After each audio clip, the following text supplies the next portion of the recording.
स्वागत है आप सबका दिल्ली से ग्लोबल इंडिया इलेक्शन स्पेशल में। इस संसद के लिए 543 सांसदों को चुनने की प्रक्रिया दुनिया की सबसे बड़ी लोकतांत्रिक गतिविधि है और इस बार वोटरों की तादाद पिछले 6 अमेरिकी चुनावों में कुल मतदाताओं की संख्या से भी ज्यादा है। अमेरिका जहां पर राष्ट्रपति प्रणाली है, वहां पर भी नीतियां बनाने वालों की नजरें इन चुनावों पर टिकी हैं। अमेरिका को क्या उम्मीदें हैं भारत के चुनावों से? वॉशिंगटन से बीबीसी संवाददाता ब्रिजेश उपाध्याय की रिपोर्ट।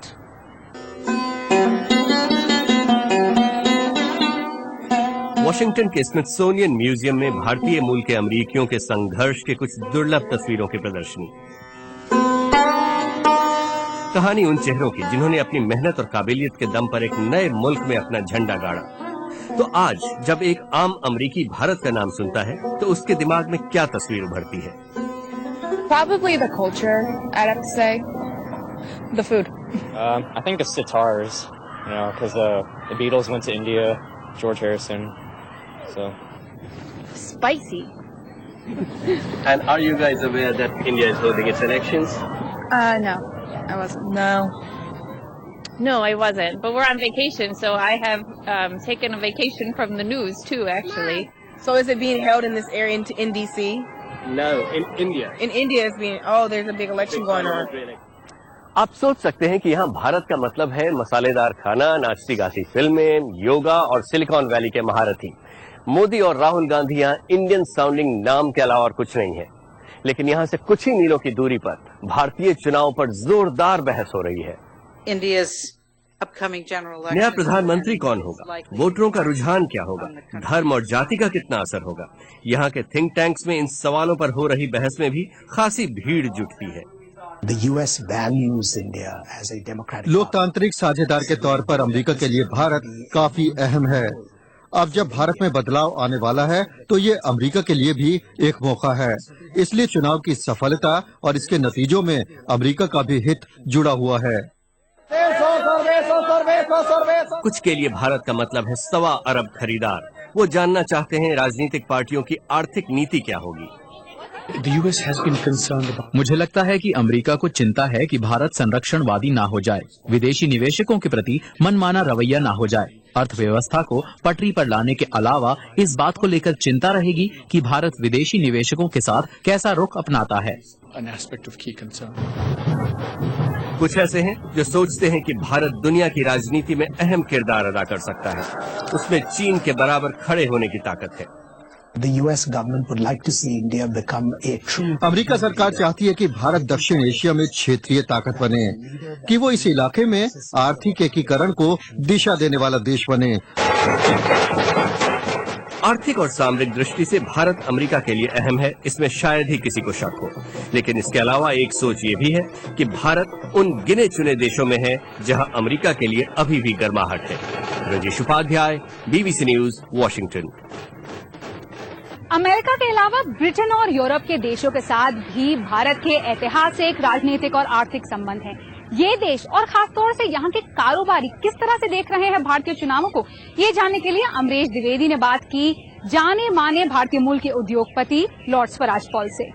मेरे को एक हिंदुस्तानी होने के कारण बड़ा प्राइड है कि मैं हिंदुस्तानी हूँ और इसलिए नेचुरली आप उस पर वॉच करना चाहते हैं। देखिए, जो बाहर के बिजनेस वाले हैं वो तो ये चाहते हैं कि स्टेबिलिटी इंडिया में हो, पॉलिसी क्लियर हो, और सबसे जो बड़ी प्रॉब्लम लास्ट 5-7 साल से बहुत बढ़ गई है जो करप्शन, उसको देखते हुए और स्पेशली वेस्टर्न कंट्रीज में एंटी ब्राइबरी लॉ, ब्रिटेन में भी हमने एंटी ब्राइबरी लॉ पास किया, तो उसमें बहुत प्रॉब्लम्स हो रही हैं। मैं ये नहीं कहता कि सब यहाँ ब्रिटेन में सब ईमानदार हैं, यहाँ भी करप्शन है, दूसरे मुल्कों में भी करप्शन है, लेकिन इतनी विजिबल करप्शन जो हिंदुस्तान में बढ़ गई है इन द लास्ट 5 ईयर, ये ठीक है या नहीं है, लेकिन परसेप्शन ये हो गई है और परसेप्शन हिंदुस्तान से आती है। ये कोई यहाँ बैठे तो लोग ये समझ नहीं ना सकते कि करप्शन है या नहीं है। हिंदुस्तान के पेपर्स पढ़ते हैं, हिंदुस्तान के टेलीविजन देखते हैं, यूरोपीय यूनियन के साथ भारत का जो कारोबारी संबंध है, जो ट्रेड का पूरा वॉल्यूम है, वो 80 बिलियन पाउंड्स का है। ये जो वॉल्यूम है, ये पिछले 10 सालों में लगातार बढ़ा है। आने वाले समय में इसे और बेहतर करने के लिए नई सरकार क्या कुछ कर सकती है? देखिए, ट्रेड तो हिंदुस्तान के साथ बढ़ेगी ही बढ़ेगी। तो वेस्टर्न वर्ल्ड बड़ी इंटरेस्टेड है, इनको भी मार्केट चाहिए, second largest market in the world. और हिंदुस्तान को भी जरूरत है कि वो एक्सपोर्ट करें, क्योंकि नहीं तो बैलेंस ऑफ पेमेंट्स कैसे होगा। तो और हिंदुस्तान का businessman is intelligent, is hard working. India में the quality, quantities and designs etcetera बहुत चेंज हुए हैं। हिंदुस्तान जो आज 20 साल पहले था, आज वो नहीं है। तो ये तो बढ़ेगा ही बढ़ेगा, कोई इसको रोक नहीं सकता। और वो गवर्नमेंट पे डिपेंड नहीं करता, वो किस स्पीड से बढ़ता है वो गवर्नमेंट पे डिपेंड करेगा। लॉर्ड पॉल, बीबीसी के साथ बात करने के लिए आपका बहुत बहुत शुक्रिया। ग्लोबल इंडिया में आगे देखिए, पाकिस्तान में क्या सोचते हैं लोग नरेंद्र मोदी के बारे में, और आम आदमी पार्टी का असर सरहद पार भी।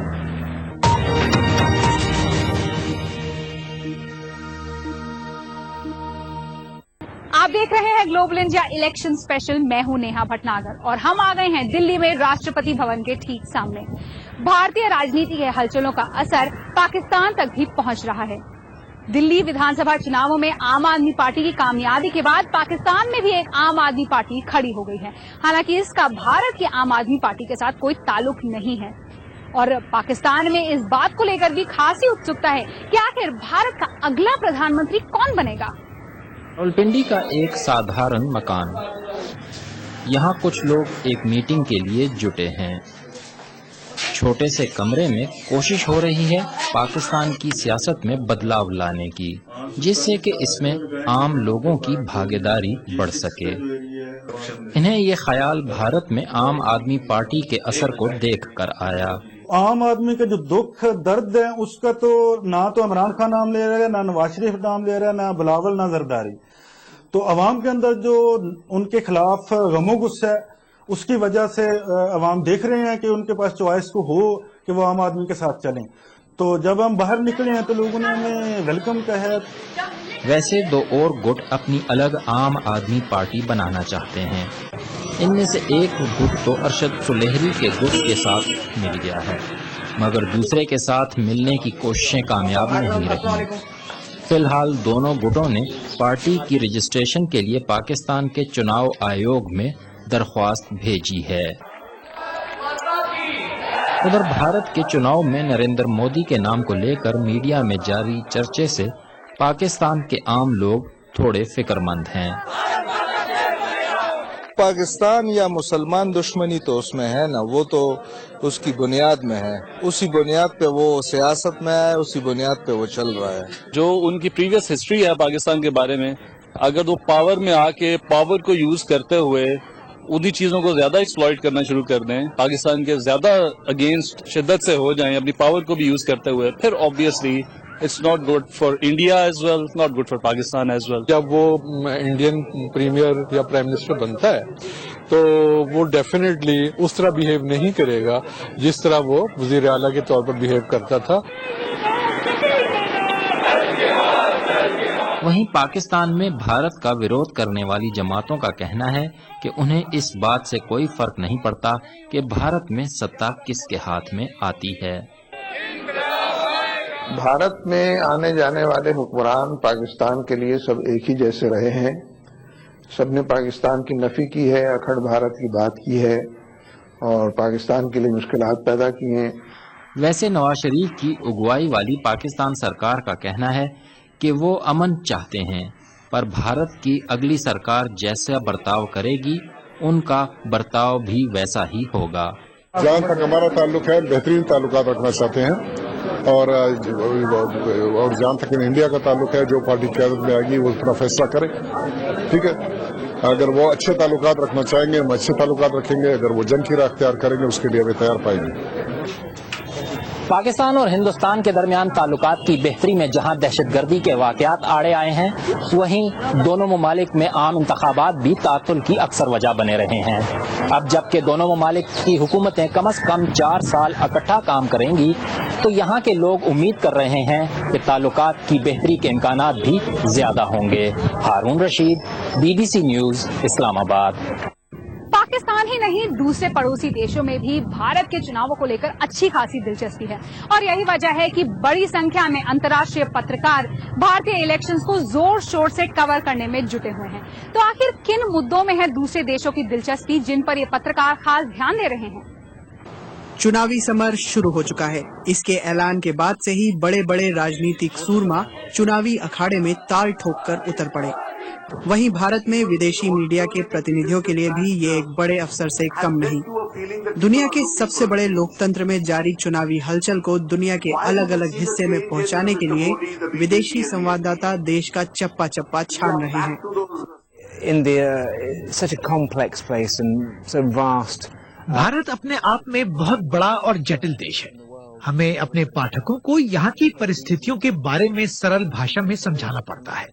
जैसे कुछ ही दिन पहले हम बनारस गए थे, जहाँ नरेंद्र मोदी और अरविंद केजरीवाल के बीच कांटे की टक्कर होने की संभावना है।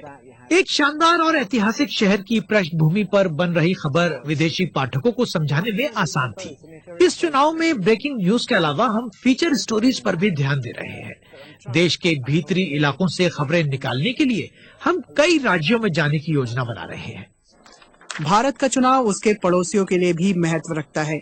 पड़ोसी देशों के मीडिया कर्मी भी खासे सक्रिय हैं। बांग्लादेশের মানুষ विशेष করে पत्र-पत्रिकाগুলো बांग्लादेश के लोग और पत्र पत्रिकाएं भारत के आम चुनाव को लेकर बेहद उत्साहित हैं।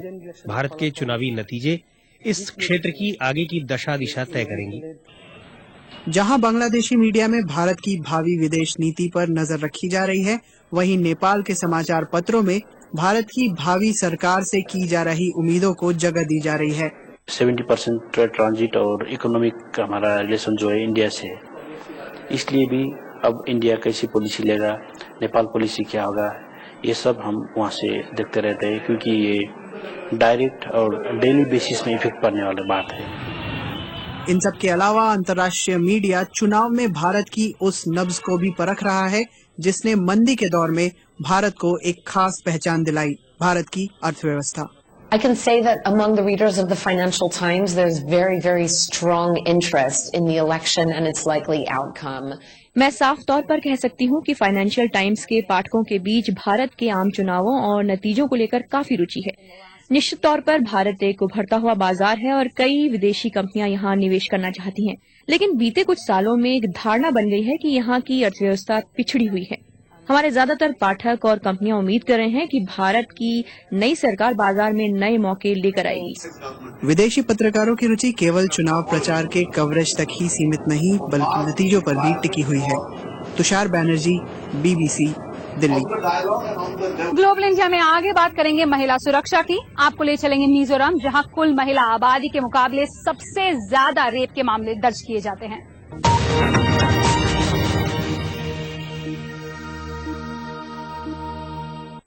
आप देख रहे हैं ग्लोबल इंडिया इलेक्शन स्पेशल। मैं हूं नेहा भटनागर और अब हम आ गए हैं दिल्ली में इंडिया गेट। पिछले साल जुलाई अगस्त में उड़ीसा के नियमगिरी में एकदम चुनाव जैसा माहौल था। सुप्रीम कोर्ट के आदेश के बाद वहां के डोंगरिया कोंद आदिवासियों ने लोकतांत्रिक तरीके से यह फैसला सुनाया कि वो बहुराष्ट्रीय कंपनी वेदांता की खनन परियोजना को मंजूरी नहीं देंगे। अब उड़ीसा में दूसरे और तीसरे चरण में मतदान होने हैं, लेकिन नियमगिरी में कोई चुनावी माहौल नहीं है, क्योंकि वहां पर 100 से ज्यादा गांव के आदिवासियों ने मिलकर ये निर्णय लिया है कि जब तक वेदांता को पूरी तरह से हटाया नहीं जाएगा, वो चुनाव में हिस्सा नहीं लेंगे। रायगढ़ से BBC संवाददाता फैजल मोहम्मद अली की रिपोर्ट। अप्रैल के महीने की सुबह ट्रॉली गांव में मुल्क भर में हो रहे चुनाव का कोई साया तक नहीं। नियमगिरी पर्वत श्रृंखला में वेदांत की खनन परियोजना को लेकर डोंगरिया आदिवासी पहले से ही नाराज हैं।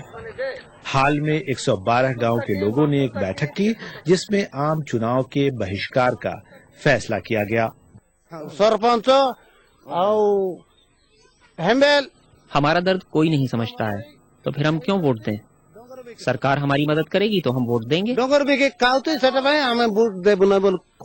डंगरों यानी पहाड़ों में रहने वाले डोंगरिया गोंड आदिवासी नियमगिरी पहाड़ों को अपना भगवान और पूर्वज मानते हैं और इसीलिए वेदांत की खनन परियोजना का विरोध कर रहे हैं।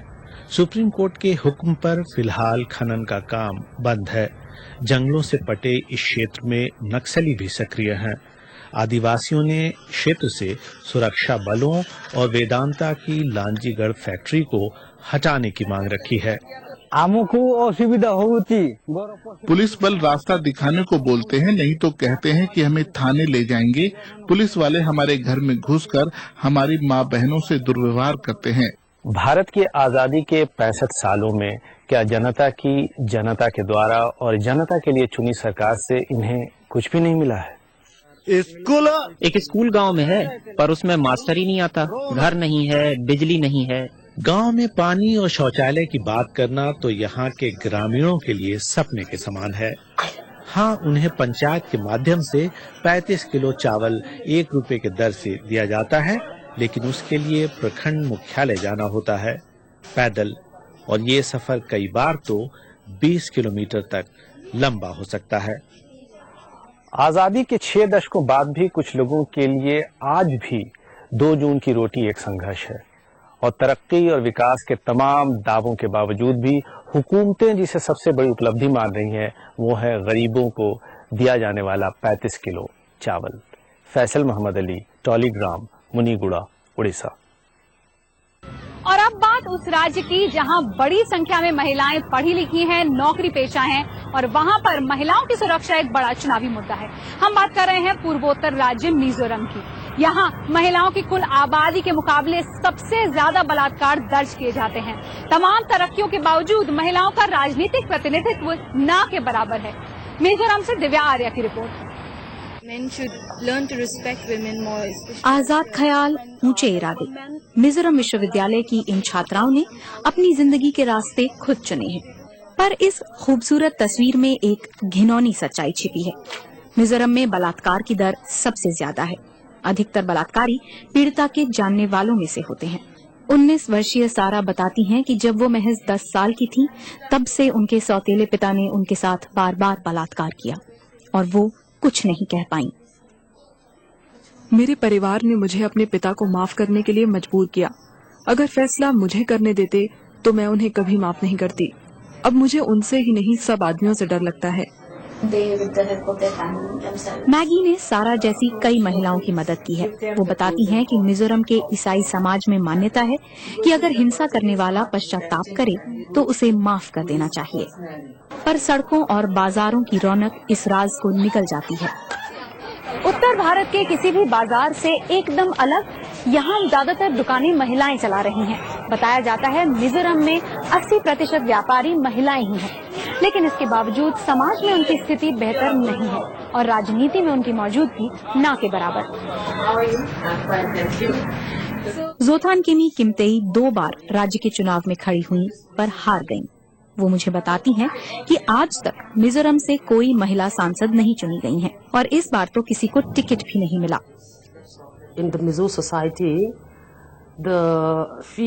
मिजो समाज में महिलाओं का दर्जा कम माना जाता है। हम चर्च में पादरी नहीं बन सकती। इससे आम जनता के मन में महिलाओं के प्रति गलत छवि बनती है, जिसका असर राजनीति पर भी पड़ता है। बैठकों, चर्चाओं और रैलियों की मदद से महिलाओं को आगे लाने की कोशिशें जारी हैं, इस उम्मीद में कि जब पढ़ी लिखी कामकाजी महिलाएं राजनीति में भी पैर जमा लेंगी तो उन्हें दबाना मुश्किल होगा। दिव्या आर्य, BBC, आइजॉल, मिजोरम। इस बार आबादी का 20% हिस्सा पहली दफा वोट डालने का हकदार होगा, यानी वो युवा वोटर जो ऑनलाइन और सोशल मीडिया प्लेटफॉर्म का जमकर इस्तेमाल करते हैं। तो ऐसे में जाहिर है कि इंटरनेट कंपनियां भी भारतीय आम चुनावों का फायदा तो उठाना चाहेंगी ही। तो कैसे छिड़ी है गूगल और फेसबुक के बीच चुनावी जंग, बता रहे हैं तुषार बनर्जी। 1.25 अरब की आबादी और करीब 81 करोड़ मतदाता। दुनिया के सबसे बड़े लोकतंत्र भारत के आम चुनावों पर हर किसी की नजरें टिकी हैं। इनमें इंटरनेट दिग्गज गूगल और फेसबुक भी शामिल है। दोनों ने देश के 24 करोड़ इंटरनेट उपभोक्ताओं को रिझाने के लिए खास तैयारियां की हैं। जो हैंगआउट प्लेटफॉर्म है उसका ये बेनिफिट है कि काफी लोग एक टाइम पे अपने नेताओं से इंटरेक्ट कर सकता है। सो हमने एक सीरीज लॉन्च किया है, इलेक्शन हैंगआउट सीरीज। मौका है लोग घरों से निकलकर वोट करें, इसके लिए गूगल ने एक खास वीडियो भी तैयार किया है जिसमें आजाद भारत के पहले वोटर 97 वर्षीय श्याम नेगी वोट देने के लिए लोगों को प्रोत्साहित करते दिखते हैं। एक तरफ जहां गूगल हैंगआउट्स के जरिए नेताओं और लोगों के बीच बातचीत का माध्यम बन रहा है, वहीं सोशल मीडिया वेबसाइट फेसबुक भी इस चुनाव पर कुछ नया करने की कोशिश कर रही है। फेसबुक लाइव ट्रैकर बताता है कि सोशल मीडिया पर किस समय किस नेता या किस मुद्दे के बारे में सबसे ज्यादा चर्चाएं की जा रही हैं। फेसबुक पर कमेंट करने, वीडियो और तस्वीरें देखने या शेयर करने पर आधारित डेटा ही इस ट्रेंड को शक्ल देता है। We ran this Facebook talks live, जहां पे हमने विभिन्न लीडर्स को बुलाया था। फेसबुक पर यूजर्स की संख्या के मामले में अमेरिका के बाद सबसे ज्यादा यूजर्स भारत में हैं, जिनकी संख्या 9 करोड़ है। वहीं इंटरनेट यूज करने वाले ज्यादातर यूजर्स किसी न किसी गूगल उत्पाद का प्रयोग करते ही हैं। माना जा रहा है कि इस साल चुनाव में चाहे मुद्दों की बात हो या नेताओं के चुनने की चर्चा, इंटरनेट की भूमिका अहम होगी। Tushar Banerjee, BBC, Delhi. Global India में अगले हफ्ते जारी रहेगा चुनाव स्पेशल। बात उन 1 करोड़ NRI की जो वोट नहीं डाल पाते, लेकिन उसके बावजूद कैसे अप्रवासी भारतीय जुड़ रहे हैं आम चुनावों से। इनके अलावा और भी है बहुत कुछ, तो महसूस कीजिए हमारे साथ खबरों की धड़कन।